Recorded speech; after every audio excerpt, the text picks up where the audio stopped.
Hello. Step 4 you mentioned was when you... It's mastery of the receptive Right, mode. unconditional, right, without the condition, in other words.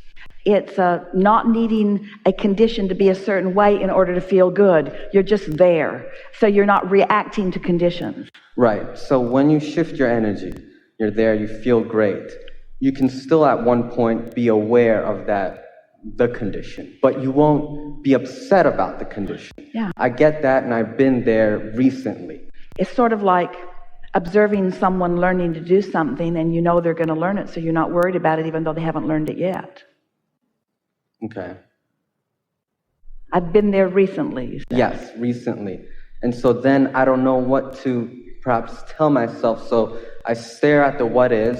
I'm not upset by it because I've shifted the energy, but then I tell myself, okay, so I'm aware that my energy is somewhere else than the current what is. Do I tell myself, oh, it's okay, this is just the residue of the past creation? Yes. Okay, that feels better than, for example, trying to just step away from reality. Yes. Right? You resign to it. You look for the benefit of it. You feel appreciation of the step oneness of it. You can say something like, some time ago that would have shaken me up and taken me down, but now it's just something that I'm observing. I can feel how much more stable I am. Okay. And so it's just about maintaining that. And then not spending too much attention on it. Get your attention off of it. When you are in the receptive mode, you're not going to be blind to things. You're still going to be moving around in your same spaces, often with same people. And so the tendency to react is still a possibility. But the more you master the receptive mode, then the less important what they're doing or what they're thinking is to you. Okay. The less important because you understand so well that you are the attractor of your experience, and only your reaction to a circumstance would make you begin then to attract it. It's like having shock absorbers. Mm-hmm. So is it enough to do these processes? In other words, for example, for me, imagining or visualizing gets me to that place of alignment. Yes. It shifts my energy. But we want to talk about that because we know that you've been studying processes, ours and others, and we want to put it into very clear context of what we've been talking about here today. So let's say that you want to get into the receptive mode, but you're having a hard time doing it.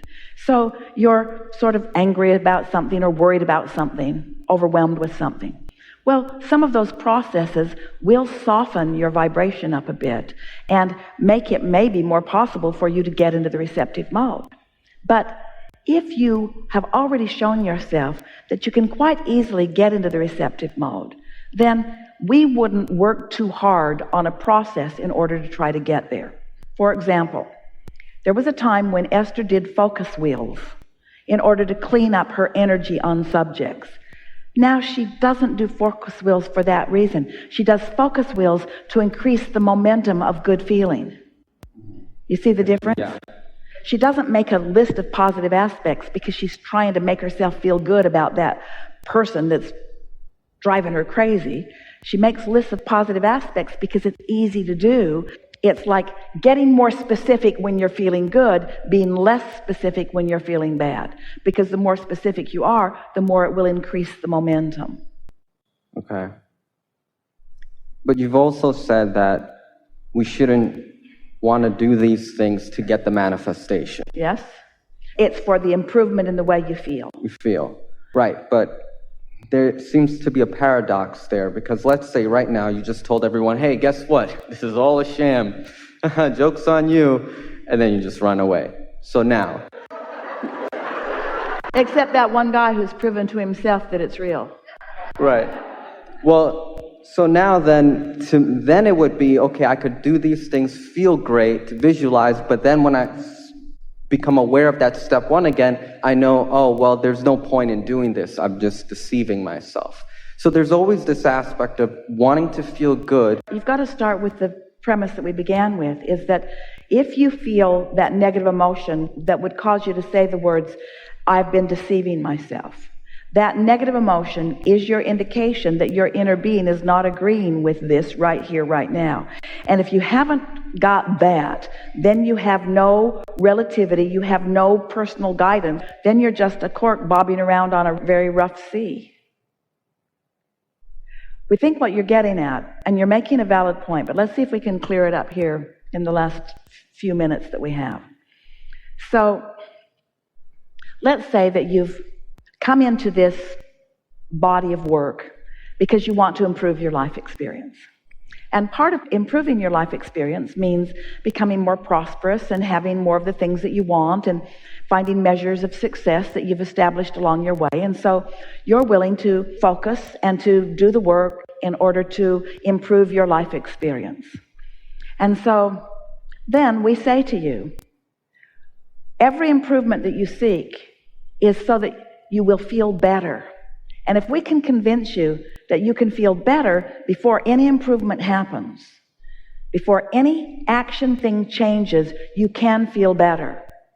And if we can convince you that how you feel isn't about what's manifested, that how you feel is about what is manifesting, that it's not the end of the journey or the destination that is ringing your bells. It's having a reason to take the journey and the fun that you're having along the way on the journey. So then we begin saying things to you like, if that manifestation hasn't happened and you feel bad, then the manifestation that you want can't happen. But if you can take your eyes off of what hasn't happened, and you can trust that you've already put the request into the vortex and that it is being answered, and you're not railing against what isn't happening, you're more likely to find alignment with what you want, and then the ideas will begin to occur to you. This is the thing that we want you to hear, and you are right on the brink of being able to hear this. And so we're just going to slowly and consistently pave a path for you so that you can follow us along on this, because this is the piece that you are specifically looking for. All the things that you want, really good, we're rooting for you. We want every one of them to come to fruition for you. And we know that when you are experiencing the delicious, tactile, see it, hear it, smell it, taste it, touch it, experience of it, that those experiences, those physical experiences, will feel even better. We would say even way, way, way, way better than your dream or visualization of it. When it comes to full fruition, it's so great. It's better than the idea. It's better than the dream, because the momentum has taken it into a greater crescendo. In other words, it's just the best when it happens. But we want you to not get fixated on needing that, because when you do that, you disallow this part of the journey. And if you disallow the visualization and the coming into alignment and the soothing yourself anyway, then you never really get to that part of the journey. It's like the woman, we started with this morning, who said, I want $100,000 so that I can travel. And we wanted her to understand that she has already traveled and traveled and traveled and traveled and traveled and traveled and traveled and traveled, and the $100,000 coming as part of the travel before she travels.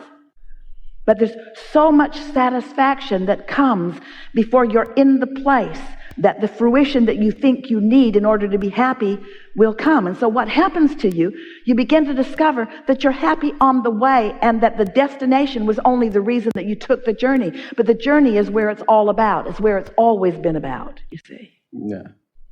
So people will say, give me that and then I'll be happy. And we say, be happy and then you'll get that. And they say, no fair. Give me that and then I'll be happy. And we say, be happy and then you'll have that. But once you show yourself happiness unconditionally, then there is no limit to the conditions that you can affect. But if your happiness is dependent upon any condition, then the absence of the condition will keep you from your happiness, and now you're in a sort of slow, sluggish movement that usually brings you sort of into complacent despair. But if you can be happy anyway, if you can show yourself that how you feel is not contingent on what is, that how you feel is only about allowing your vibration to be where it naturally is, that then the ideas will come. And we want to say to you, we know for sure that when that first idea comes, long before the fruition of it, When that first idea comes, it's going to feel great. And if you've mastered alignment, the next idea is going to feel even better, and the next, and the next, and then the rendezvous, the convergences, the things that come together. It's like this flow of magic. The worthiness factor goes through the roof, and you begin to feel invincibility. You begin to feel that there isn't anything that you cannot accomplish, because you've got source energy at your back, blowing you in the direction of anything that you want. And people say, what do you want? And you say, this. And they say, well, what is this? The ride. No, really, what are you after? The ride. But toward what end? Toward no end. Well, what are you after? This. Well, why do you like this so much? Because I feel invincible, and because I feel clear, because I'm surrounded by so many others who are innovative and eager and having fun and moving forward. You've left the battle way behind. The battle is what built your vortex. Now your vortex is ripe for the plucking, and it's time for you to get in the receptive mode and just be the realizer of the path, the delicious path, the path that's full of more good ideas and more lovely intertwining and more evidence, more streaming of non-physical consciousness, more insight, more seeing it before it happens, more knowing it before you have proof, more confidence without reason, leaving behind completely your need or desire to justify anything to anyone. Just sheer happiness. As you look out into your world, every now and again you see one like that who's got it. And if you listen to them up close, they're not trying to justify anything. They're just riding that stream, you see. Very good. We think you heard that very clearly. We said far more words than you really needed to hear today. The words are simple. Get happy and watch what happens. And don't need something to happen in order to be happy. Get happy and watch what happens. And don't need something to happen in order to be happy. Get happy and watch what happens. And don't need something to happen in order to be happy. Get happy and watch what happens. And don't need something to happen in order to be happy. There is great love here for you. And as always, we remain happily, stubbornly, incessantly in your vortex.